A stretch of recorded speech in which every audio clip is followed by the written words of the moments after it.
The scent of 1,000 white roses filled the air as Victoria Manning watched her husband of 8 years prepare to marry another woman.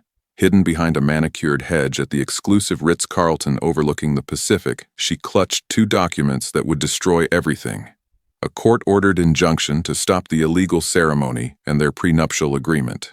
A document he'd dismissed as just paperwork, but which contained a clause that would strip him of $50 million and leave him bankrupt. Her hand rested protectively on her 6-month pregnant belly, carrying the child he didn't know existed. As the officiant began the ceremony, Victoria took a deep breath and stepped into the sunlight, ready to deliver the most devastating wedding gift of all time. If you've ever been betrayed by someone you trusted completely, hit that like button and buckle up because this story will leave you speechless. Drop a comment telling me where you're watching from, and don't forget to subscribe with notifications on because what happens next is absolutely legendary. This isn't just about revenge. This is about justice served ice cold at the worst possible moment for the man who deserved it. Victoria Manning had what appeared to be the perfect life in Manhattan's Upper East Side. Married to Jonathan Manning, a rising star in private equity, she lived in a penthouse overlooking Central Park, attended the right charity galas, and maintained the flawless image of a successful power couple. Jonathan was charming, ambitious, and had built Manning Capital from nothing into a $500 million firm. Victoria, a successful art curator at one of the city's most prestigious galleries, seemed to complement him perfectly. But behind the glossy facade, their 8-year marriage had been crumbling for months. It started with the little things. Jonathan coming home later, being more secretive with his phone, canceling their traditional Sunday brunches for emergency client meetings. Victoria had tried to ignore the signs, throwing herself into her work and the fertility treatments they'd been undergoing for 2 years. The irony was cruel. After 18 months of failed IVF attempts, painful hormone injections, and crushing disappointment after disappointment, Victoria had finally conceived naturally just as her marriage was imploding. The pregnancy test showed positive on the same day she discovered Jonathan's affair. She'd been using his laptop to check their shared calendar when a notification popped up from his personal email. It was a flight confirmation for 2 to Napa Valley, a romantic weekend getaway she knew nothing about. Her blood ran cold as she realized the second passenger wasn't her. The name on the reservation was Isabella Chen, Jonathan's 28-year-old junior associate, who had been working closely with him on high-profile deals. Victoria remembered her. Stunning, brilliant, everything Victoria felt she was no longer after years of fertility struggles had worn her down. That night, Victoria sat in their designer living room, staring out at the twinkling lights of the city, one hand on her still flat stomach. She didn't confront Jonathan when he returned from his supposed Chicago business trip with a tan and a relaxed smile. Instead, she made a decision that would change everything. She would gather evidence. She would protect herself and her unborn child. And she would use the one weapon Jonathan had completely forgotten about, their prenuptial agreement. If this story already has you on the edge of your seat, smash that like button. You won't believe what Victoria discovers in that prenup. Keep watching because the revenge is just getting started. Victoria Manning wasn't just any betrayed wife. She came from old Boston money, the kind of family that had been building empires since the 1800s. When she married Jonathan 8 years ago, her father, Senator Thomas Manning, had insisted on a comprehensive prenuptial agreement despite Jonathan's protests. "It's not that I don't trust you, son," Senator Manning had said in his study that night, surrounded by law books and family portraits. "It's that I don't trust anyone completely when it comes to my daughter's future." Jonathan had been eager to marry into the Manning family, not just for love, but for the connections, the social standing, and the substantial dowry that came with it. Victoria's father had provided the initial $10 million seed funding for Manning Capital, along with introductions to wealthy investors who had made Jonathan's success possible. The prenup had been drafted by the family's top attorney, a shark named Richard Blackwood, who specialized in protecting generational wealth. Victoria remembered Jonathan barely glancing at it before signing, more focused on the wedding planning and his business launch. "Just legal stuff, babe," he'd said, signing with a flourish. "Your dad's just being protective. I get it." But Mr. Blackwood had been thorough, devastatingly thorough. Hidden in the dense legal language was Clause 15b, something he'd called the Infidelity Protection Provision. It stated that in the event of proven adultery by Jonathan, not only would he forfeit any claim to Victoria's family assets, but the initial $10 million investment would be recalculated at current market value and returned to the Manning Family Trust. Manning Capital was now worth $500 million. That initial investment, adjusted for the firm's growth, was worth approximately $50 million.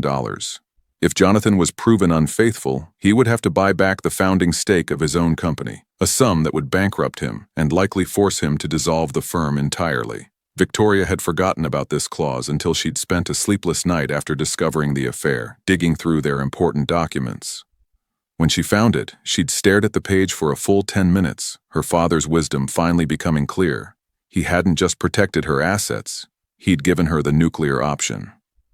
The next morning, Victoria made her first call to Blackwood and Associates. Over the next 3 months, Victoria played the role of the oblivious wife to perfection. She smiled when Jonathan came home late, accepted his excuses about demanding clients, and even suggested he take a weekend trip to recharge when she knew he was planning another romantic getaway with Isabella. Meanwhile, she was building an airtight case with the help of Richard Blackwood's team. They hired a private investigator, a former FBI agent named Marcus Torres, who specialized in corporate infidelity cases. Torres was thorough. He documented everything. The evidence was overwhelming. Photos of Jonathan and Isabella entering luxury hotels together. Credit card statements showing expensive jewelry purchases Victoria had never received. Restaurant reservations for intimate dinners at places Jonathan claimed to have never been. Phone records showing hundreds of calls and texts between them during work hours and late at night. But the most damaging evidence came from Jonathan himself. Torres had managed to record a conversation at an upscale bar where Jonathan was bragging to a colleague about his upgrade. "Victoria's gotten so boring with all this baby stuff." His voice was clear on the recording. "Isabella's everything Vic used to be, young, exciting, ambitious. She actually understands my business instead of just wanting to play house." Victoria had listened to that recording alone in Blackwood's office, tears streaming down her face. Not just because of the betrayal, but because Jonathan was talking about baby stuff, dismissively, when she'd been suffering through their infertility struggles largely alone. The cruelest revelation came when Torres discovered that Jonathan had been planning to leave her all along. He'd been secretly moving assets, creating offshore accounts, and had even consulted a divorce attorney about minimizing financial exposure when he ended the marriage. He wasn't just cheating. He was planning to abandon her and steal everything he could in the process. That's when Victoria learned about the wedding. "He's not just leaving you," Torres reported during a meeting in early spring. "He's planning to marry her. I've confirmed a venue booking at the Ritz-Carlton in Half Moon Bay for June 15th. Guest list of about 150 people. He's calling it a destination wedding, but it's really a way to marry Isabella while still legally married to you." The audacity was breathtaking. Jonathan was planning to commit bigamy, assuming he could quickly divorce Victoria afterward and claim the whole affair had been a brief lapse in judgment. Victoria stared out the window of Blackwood's office at the bustling New York street below. "He thinks I'm weak," she said quietly. "He thinks I'll just sign whatever divorce papers he puts in front of me and disappear quietly." Blackwood, a silver-haired man with sharp eyes, leaned forward. "What do you want to do, Victoria?" She turned back to face him, one hand unconsciously moving to her rounded belly. She was now 5 months pregnant, and while she'd been hiding it well with loose clothing, she couldn't conceal it much longer. "I want to stop that wedding," she said firmly, "and I want him to face the consequences of every lie he's told." Blackwood smiled, the predatory grin of a lawyer who'd just been handed the perfect case. "Then let's give Mr. Manning a wedding day he'll never forget." The plan they devised was both legally sound and perfectly theatrical. They would let Jonathan proceed with all his wedding preparations, let him spend hundreds of thousands of dollars on the ceremony, let him invite all his colleagues and clients. Then, at the moment he was most vulnerable, standing at the altar in front of everyone who mattered to his career, They would serve him with a court injunction, halting the illegal ceremony and freezing his assets pending the enforcement of the prenup. The humiliation will be complete, Blackwood explained. Not only will he be exposed as an adulterer and a would-be bigamist, but everyone in his professional network will witness his financial ruin in real time. Victoria had one more card to play, one that would make the revelation even more devastating. "He doesn't know about the baby," she told Blackwood. "I want to tell him in front of everyone. I want him to realize that while he was planning his new life with Isabella, he was abandoning his pregnant wife." It was cruel, perhaps, but Jonathan had shown no mercy in his betrayal. Why should she? This is getting intense. If you're Team Victoria, drop a justice in the comments. And make sure you're subscribed, because the wedding crash scene is absolutely epic. The morning of June 15th dawned clear and beautiful on the California coast. Victoria had flown in the night before, checking into a small bed and breakfast in Half Moon Bay under her maiden name. She'd barely slept, running through the plan over and over in her mind. At 7 a.m., she received a text from Blackwood. "Court order signed. Process server and sheriff's deputy en route to venue. You're cleared for Operation Wedding Crasher." Victoria almost smiled at Blackwood's military-style codename for their plan.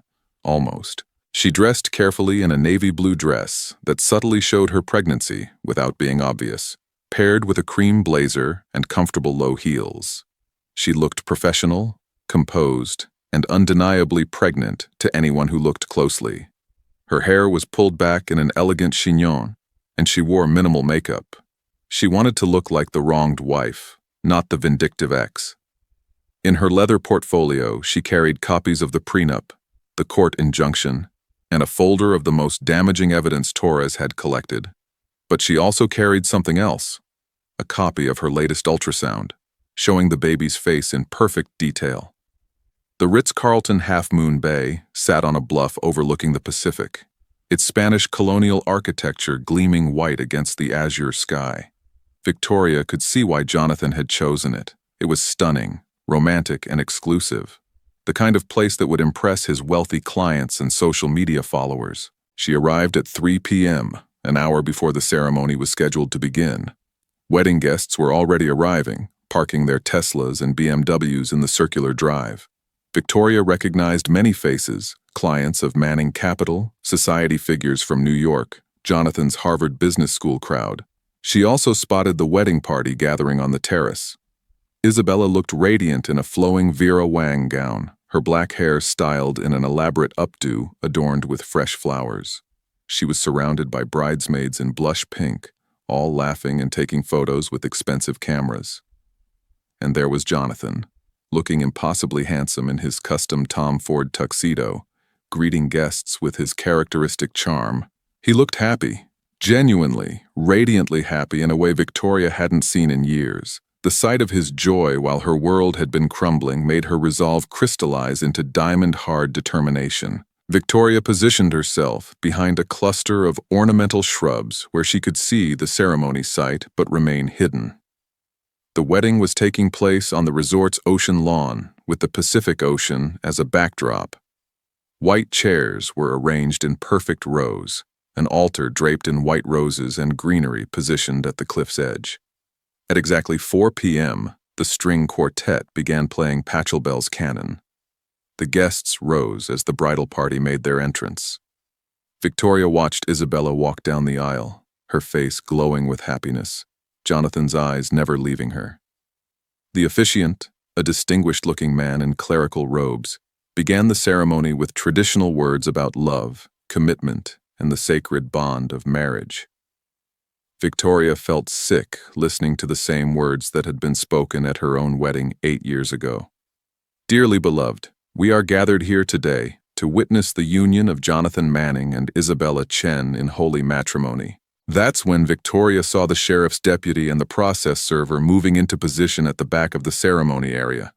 Blackwood had timed it perfectly. They would intervene at the most dramatic possible moment. The officiant continued, "Marriage is not to be entered into lightly, but thoughtfully and with deep consideration for the vows you are about to make." Victoria almost laughed at the irony. Jonathan was entering into this marriage with no consideration at all for the fact that he was already married. If anyone has any reason why these two should not be wed, speak now or forever. Hold your peace. This was her cue. Victoria stepped out from behind the shrubs and began walking down the aisle, her heels clicking on the stone pathway. The sound seemed impossibly loud in the sudden silence. Heads turned. Whispers rippled through the crowd like waves. She heard someone gasp, "Oh my God, is that?" and "What is she doing here?" But Victoria's eyes were locked on Jonathan's face as recognition dawned. She watched his expression transform from confusion to horror to pure panic in the space of seconds. "Victoria," he stammered, his voice carrying clearly in the ocean breeze. What are you doing here?" She reached the altar and stood facing him, close enough to see the sweat beading on his forehead despite the cool coastal air. Isabella looked between them in confusion, her bouquet trembling in her hands. "Hello, Jonathan," Victoria said, her voice calm and clear. "I'm here to stop you from making a terrible mistake." The officiant looked bewildered. "I'm sorry, miss, but this is a private ceremony." "Actually," Victoria interrupted, "this is an illegal ceremony. You see, Jonathan is already married. To me." The words hung in the air like a bomb waiting to explode. Victoria could see Jonathan's colleagues in the front rows exchanging shocked glances. His business partners looked stunned. Isabella's family appeared confused and horrified. "Victoria, you're being ridiculous," Jonathan hissed, trying to regain control. "We're separated. The divorce papers were never filed," Victoria finished calmly. "We are still legally married, which makes this ceremony bigamy, a felony in the state of California." That's when the sheriff's deputy stepped forward, his badge clearly visible. "Mr. Jonathan Manning?" Jonathan nodded mutely, his face now ashen. "You're being served with a court injunction to cease and desist this ceremony immediately." The deputy handed him an official document. "You're also being served with asset seizure orders pending resolution of a breach of prenuptial agreement." The words "asset seizure" caused visible panic among Jonathan's business associates. Victoria could see them pulling out their phones, probably checking their investments with Manning Capital. Isabella finally found her voice. "Jonathan, what is she talking about? You said you were divorced." It's complicated, Bella," Jonathan stammered, his smooth confidence completely shattered. "It's actually very simple," Victoria said, turning to address Isabella directly. "He's been lying to you for months. We're not divorced. We're not even separated. In fact," Victoria let her blazer fall open, revealing her unmistakably pregnant silhouette. "We're expecting our first child in 3 months." The collective gasp from the wedding guests was audible even over the sound of the ocean waves. Isabella stared at Victoria's belly in shock, her bouquet falling from nerveless fingers to shatter on the stone altar. "You're pregnant," Isabella whispered. "But he told me you couldn't have children." "Another lie," Victoria said simply.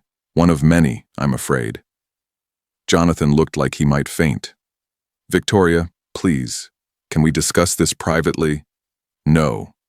Her voice cut through his plea like a blade.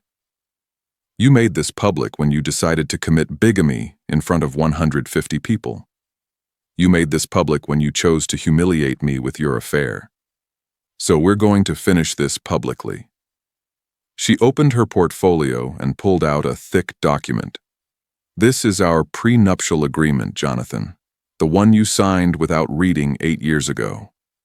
The one that contains a very interesting clause about what happens if you commit adultery." She could see recognition dawning in the faces of his Harvard Business School friends who understood exactly what a prenup violation could mean for someone in Jonathan's position. Clause 15b states that in the event of proven infidelity on your part, the initial $10 million investment my family made in Manning Capital must be returned at current market value. Victoria's voice was steady, almost conversational. "Based on your firm's current valuation, that amounts to approximately $50 million. The silence was deafening. Victoria could see Jonathan's business partners calculating what this meant. Manning Capital couldn't survive losing $50 million. The firm would collapse. Furthermore, Victoria continued, all evidence of your year-long affair with Ms. Chen has been documented and verified. Hotel receipts, credit card statements, phone records, photographs, and even recorded conversations where you discuss your plans to abandon your pregnant wife. Isabella looked at Jonathan with dawning horror. A year? You've been lying to me for a year? Bella, I can explain. No, Isabella said, her voice breaking. You told me your marriage was over. You told me she knew about us. You told me she couldn't have children, and that's why you were getting divorced. She turned to Victoria, tears streaming down her face. I am so sorry. I had no idea. If I had known you were pregnant, if I had known he was lying. Victoria felt an unexpected pang of sympathy for the younger woman. You're as much a victim of his lies as I am, Isabella. The difference is you still have time to walk away. Isabella looked at Jonathan one more time, her expression hardening. Then she began pulling off her engagement ring. Don't marry him, Isabella, Victoria said quietly. Don't make the same mistake I did. Don't trust a man who would abandon his pregnant wife. Isabella threw the ring at Jonathan's feet and gathered up her dress. This wedding is over, she announced to the stunned guests. I will not marry a liar and a cheat. She walked back down the aisle, her bridesmaids hurrying after her in confusion. The wedding guests began talking in hushed, shocked voices. Several of Jonathan's business associates were already on their phones, probably calling their lawyers. Jonathan stood alone at the altar. His dream wedding turned into a public nightmare. He looked at Victoria with a mixture of rage and desperation. You've destroyed everything, he said quietly. My business, my reputation, my future. Victoria met his gaze without flinching. You destroyed everything the moment you chose to betray your family. I just made sure everyone else knew what kind of man you really are. She turned to the sheriff's deputy. Officer, I believe Mr. Manning needs to come with you to discuss the terms of the asset freeze and the injunction. As Jonathan was led away, still in his wedding tuxedo, Victoria addressed the shocked wedding guests one final time. I apologize for disrupting what was supposed to be a celebration. But I couldn't allow my husband to commit bigamy while abandoning his pregnant wife. Thank you for your understanding. With that, she walked back down the aisle, leaving behind the wreckage of Jonathan's carefully constructed lies and the stunned silence of his former admirers. I know you're probably thinking, this can't get any more intense, but trust me, it does. Make sure you're subscribed because the aftermath of this wedding crash is absolutely wild.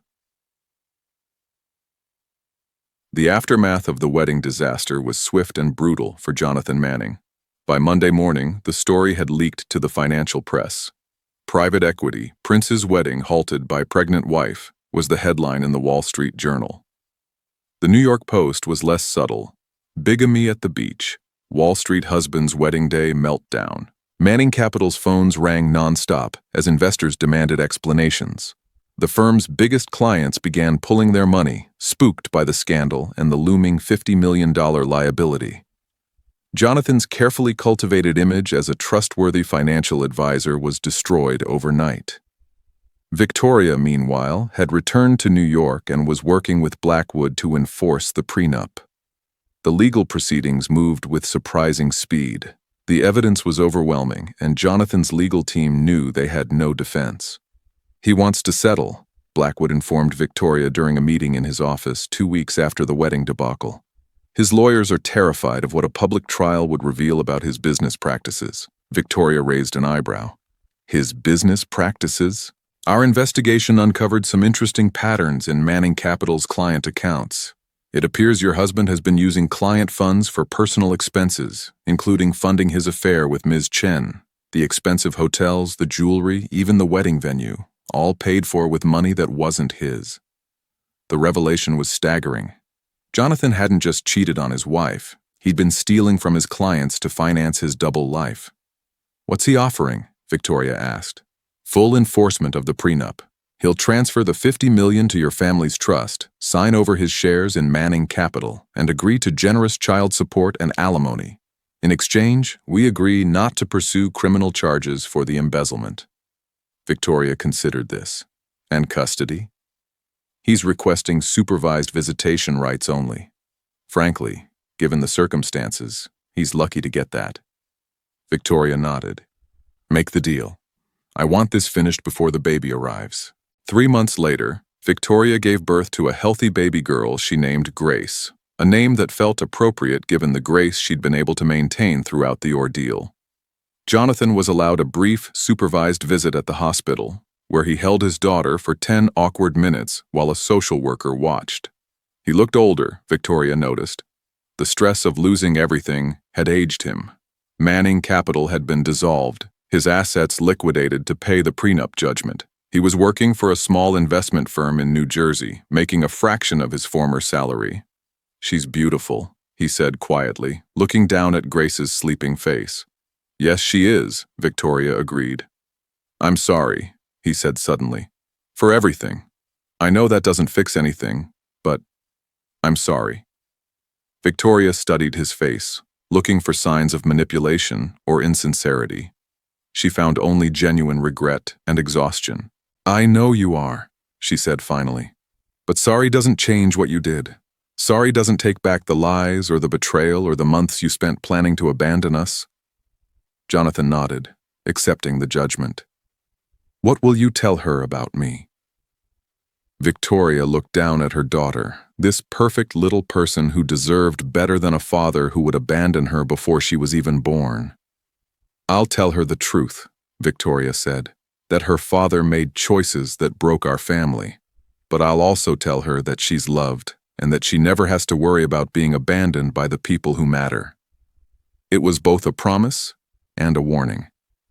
Jonathan would be part of Grace's life, but only on Victoria's terms. As the months passed, Victoria rebuilt her life with the quiet satisfaction of someone who had faced their worst nightmare and emerged stronger. The $50 million from the prenup settlement was placed in trust for Grace's future, ensuring she would never want for anything. Victoria returned to her work at the gallery with renewed purpose, eventually opening her own space featuring emerging female artists. She bought a beautiful brownstone on the Upper West Side, not as flashy as the penthouse she'd shared with Jonathan, but warm and filled with light. She never remarried, though she had several meaningful relationships over the years. She found that she enjoyed her independence, the knowledge that she could take care of herself and her daughter without needing anyone else's validation or support. Jonathan, meanwhile, faded into relative obscurity. He remarried eventually, not to Isabella, who had moved to Los Angeles and refused to have any contact with him, but to a quiet accountant from New Jersey who knew his full history and married him anyway. They had no children together. His visits with Grace were sporadic at first, but became more regular as she grew older. Victoria never badmouthed him to their daughter, but she didn't sugarcoat his history either. Grace grew up knowing that her father had made serious mistakes, but was trying to be better. On Grace's 16th birthday, Victoria finally told her daughter the full story of the wedding crash. They were sitting in their garden, Grace having just received her first car, a modest but reliable sedan that Victoria had chosen for safety over flash. You really did that? Grace asked, her eyes wide with a mixture of admiration and horror. You crashed his wedding while you were pregnant with me? I stopped an illegal ceremony and exposed a fraud, Victoria corrected gently. Your father was committing bigamy. I had every legal right to intervene. Grace was quiet for a moment, processing the story. Were you scared? Terrified, Victoria admitted. But I was more scared of what would happen if I did nothing. I couldn't let him get away with abandoning us. I couldn't let him think that his actions had no consequences. Do you regret it? Victoria considered the question seriously. I regret that it was necessary. I regret that your father put me in a position where I had to choose between my dignity and my silence. But no, I don't regret protecting us. I don't regret making sure he faced the consequences of his choices. Grace nodded slowly. I'm proud of you, Mom, for being strong enough to fight for us. Victoria hugged her daughter close, breathing in the scent of her shampoo and feeling the fierce love that had driven every decision she'd made that day at the Ritz-Carlton. "I would do anything to protect you, Grace. Anything to make sure you know your worth and never settle for less than you deserve." And that's how a woman turned her greatest betrayal into her most powerful victory. What did you think of Victoria's wedding crash? Was it justified revenge or going too far? Drop your thoughts in the comments below. If this story of strength, justice, and perfect timing inspired you, smash that like button and share it with someone who needs to hear it. Don't forget to subscribe and hit the notification bell because we've got more incredible stories of people who refused to be victims and fought back in the most spectacular ways possible. Remember, your worth isn't determined by how others treat you. It's determined by how you respond when they show you who they really are. Victoria could have quietly accepted her husband's betrayal and disappeared with whatever scraps he was willing to give her.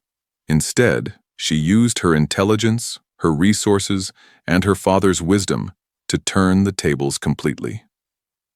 The prenup that Jonathan dismissed as just paperwork became the weapon that destroyed him. The pregnancy he knew nothing about became the proof of his ultimate betrayal. And the wedding that was supposed to be his fresh start became the stage for his complete downfall. Sometimes the best revenge isn't getting mad. It's getting even in the most legally devastating way possible. What would you have done in Victoria's situation? Could you have maintained that level of composure while your world was falling apart? Let me know in the comments, and I'll see you in the next incredible story. Until then, never forget, karma doesn't always come when you want it, but it always comes when you need it most.